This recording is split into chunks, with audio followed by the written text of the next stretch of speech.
Hey, what's up, guys? Welcome to Top Dead Center. I'm Alan Nabors. All right, now for the last 50 years, Bonneville has lived up to its legend as the Mecca of speed. It's a perfectly flat, alien world with no speed limits. It's the kind of place where motorcyclists, like dogs off the leash, get to run wide open.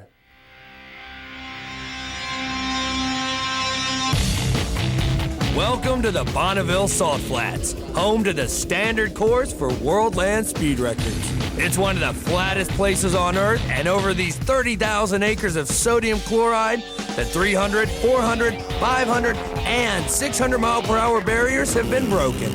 And today, the motorcycle category is one of the most popular, with rising stars like John Noonan piloting his nearly 250 mile per hour street bike. Well, when they started in 1949, there was very few bikes. Now, probably 35% of our entries are bikes. They call it salt fever. Riders with the fever are divided into classes maintained by strict rules of engine type, displacement, and chassis configuration. Record setters push the limits on everything from a vintage 1955 Triumph Tiger Cub sidecar all the way up to the Easy Hook sponsored Streamliner of Sam Wheeler. Currently, the record in Sam's class of B-Fuel Streamliner is 322 miles per hour, and this landlocked missile represents 13 years of work by the team to own that record. But the added horsepower of their new 3,000cc turbocharged Kawasaki ZX-11 power plant is stretching the chain, a problem discovered only after a 274 mile per hour shakedown run.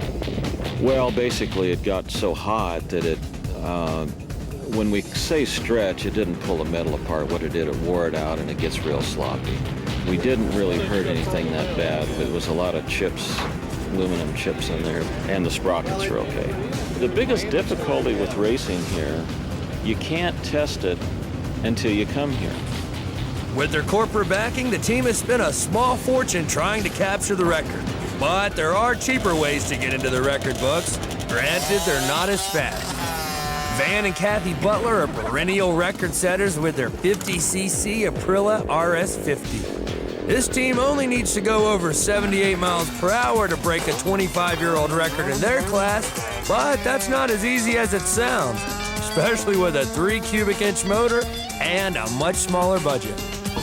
This type of racing, this is probably some of the last grassroots racing that there is in the United States. I think that this cubic dollars doesn't really apply. Ingenuity applies a lot.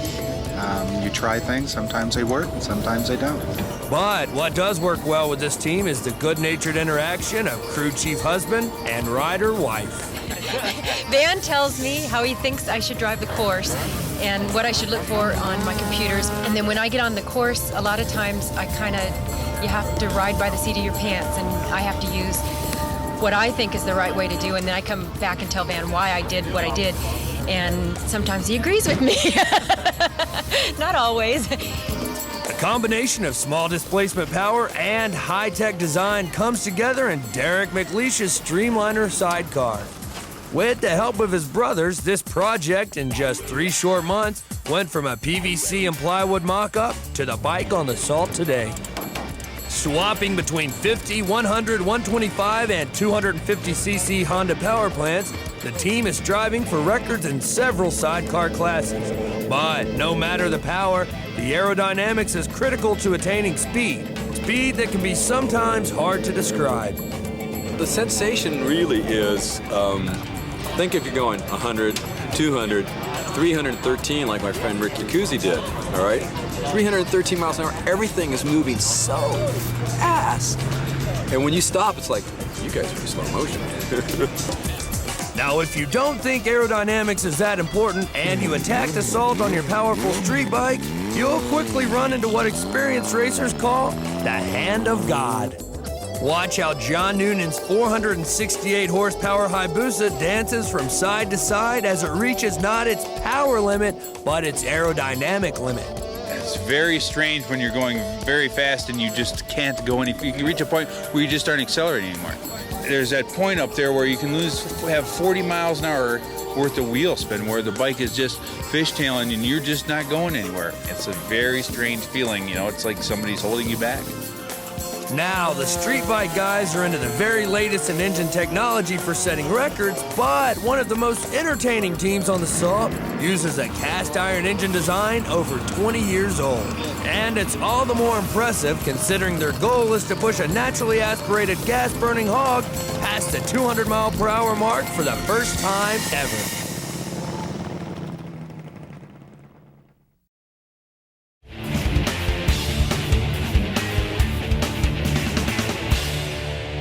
All right, nothing conjures the image of speed more than a Streamliner, especially when it's powered by a big shovel head. Just who is this California Fritz, and why is he having so much fun? They call it the Great White Dino, 9 miles of salt that knows more about slowing you down than you know about going fast. California Fritz first came here in 1990, confident he could break the 200-mile-per-hour barrier. I built a 120 cubic inch motor, this huge motor, and I'll tell you what, when I made my first run, 118 miles an hour, that was the top speed. Bonneville kicked my butt. 13 years later, and still in pursuit of his dream, the Too Much Fun Club's new Streamliner still uses a naturally aspirated shovel head built by Fritz. Its 118 cubic inches should easily push him past the class record of 184 miles per hour. On his very first run, the team shatters the record, hitting 215 miles per hour.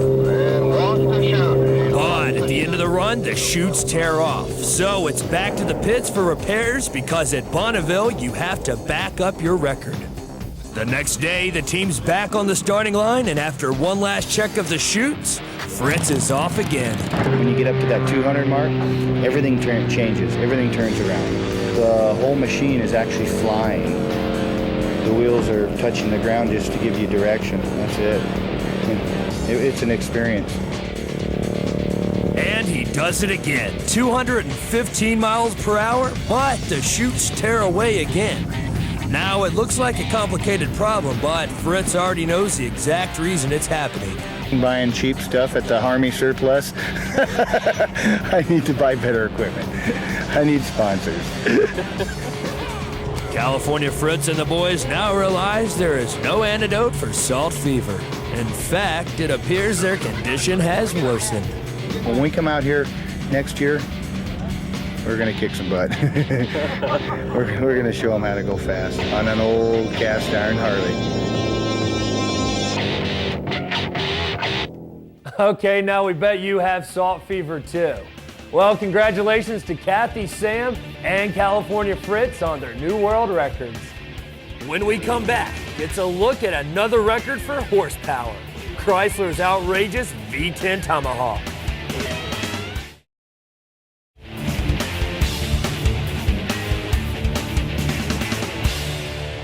Back in the 60s, E.J. Potter, the Michigan madman, wedged a small block Chevy in a crude Harley drag bike. Now, the latest car-powered bike may not be crude, but it is extreme.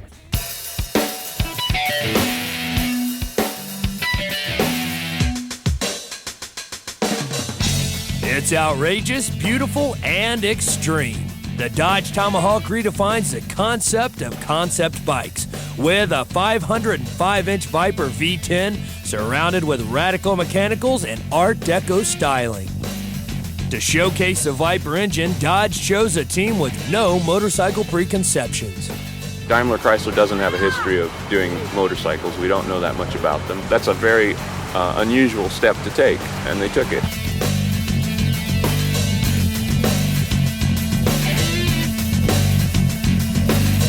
We set the engine on a table, put the wheels, and connected the dots. And we knew it had to do certain things to be functional and work. So there's a lot of invention. And DaimlerChrysler put no limitations on our thinking.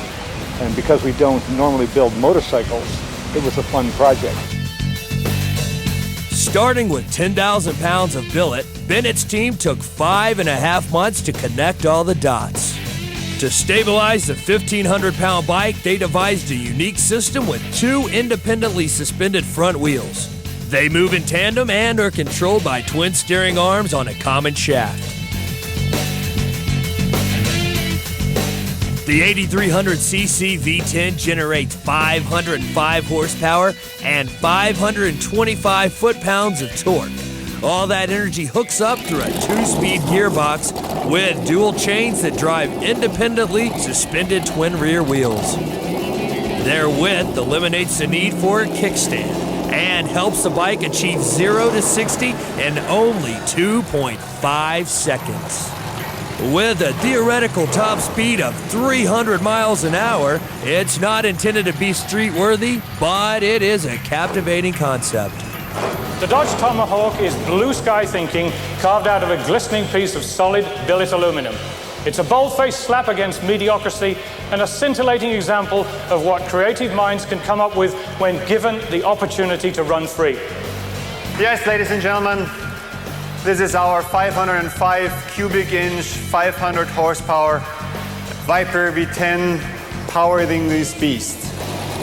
No, Chrysler CEO has no plans to manufacture the beast, but Bud Bennett does. He's building 10 of them right now.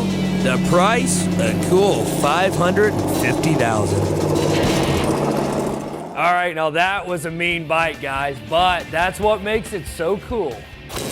Tommy G and more on our YZ250F project bike right after the break.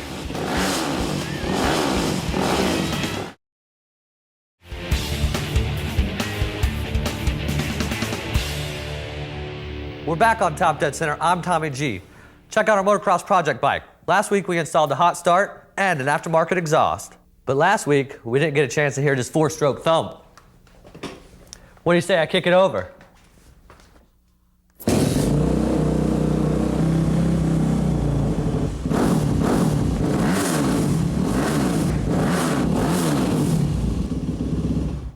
Damn, that sounds like a race bike.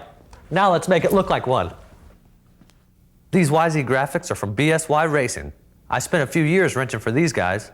Riders like Doug Dubach, Ernesto Fonseca, Larry Brooks, and Tyson Hatzel all rode for BSY.